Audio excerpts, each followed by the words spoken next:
মানিকতলা বিধানসভায় ৮টি ওয়ার্ডের মধ্যে টিএমসি ৬টি এবং বিজেপি ২টি ওয়ার্ডে কাউন্সিলে এগিয়ে আছে। মানিকতলায় ১১ নং ওয়ার্ডে টিএমসি এখানে ৩৫৬ লিড পায়।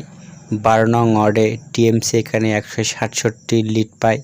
১৩ নং ওয়ার্ডে টিএমসি এখানে ৭০৪ ভোট পেয়ে এখানে লিড পায়।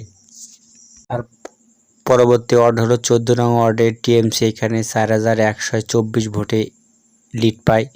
১৫ নং ওয়ার্ডে টিএমসি এখানে ৪৫৮ ভোটে লিড পায়। ৩২ নং ওয়ার্ডে টিএমসি এখানে ৪২৩৯ ভোটে এখানে লিড পায়।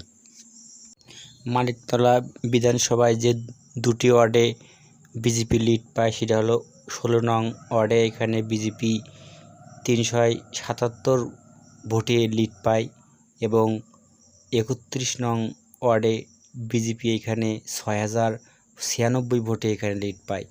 কিন্তু মানিকতলা বিধানসভা হলো সাধারণ পার্টির মৃত্যুর পরে আসনটা ফাঁকা থাকে। এই আসনটি উপনির্বাচনে এখানে কিন্তু ১০ তারিখে ভোট নির্বাচিত হবে। এখন এ অনুযায়ী এখানে ৩০০০ ভোটের মতো এগিয়ে আছে টিএমসি। এখন দেখা যাক এই আসনটি উপনির্বাচনে কোন দল এগিয়ে থাকতে পারে।